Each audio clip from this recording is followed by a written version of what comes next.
practice, we're going to work on those 5 things this afternoon.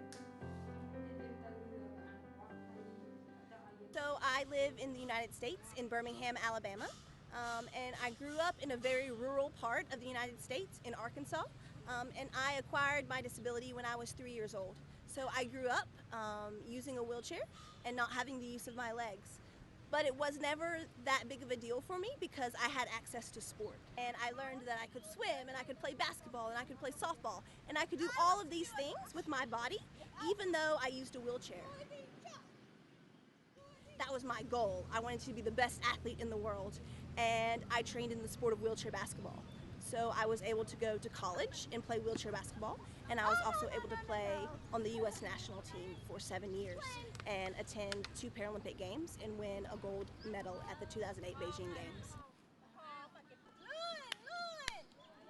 After London, I retired from playing basketball, but I still wanted to be a part of the sport. It was still inside of me, and I still felt like I had a lot to offer, so I began coaching.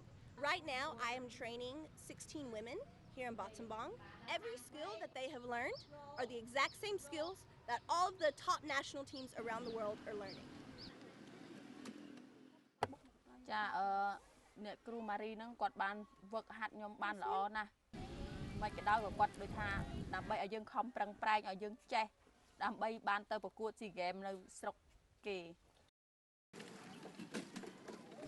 We are training with the girls to hopefully take them to competition soon. They deserve to show the world what they can do. They've been working hard, and as a reward, they want to show the world that Cambodia is strong and that they as women are strong.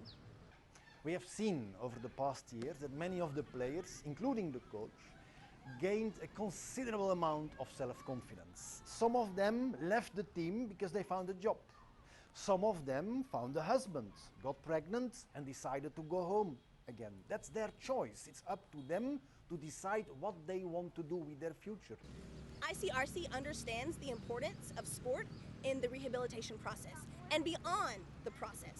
I had a chance to speak at the UN at the States Parties Convention for Persons with Disability, and my message when I spoke to the UN was that sport, recreation, physical activity, and just movement should be accessible to all people across the world, specifically for individuals with disability.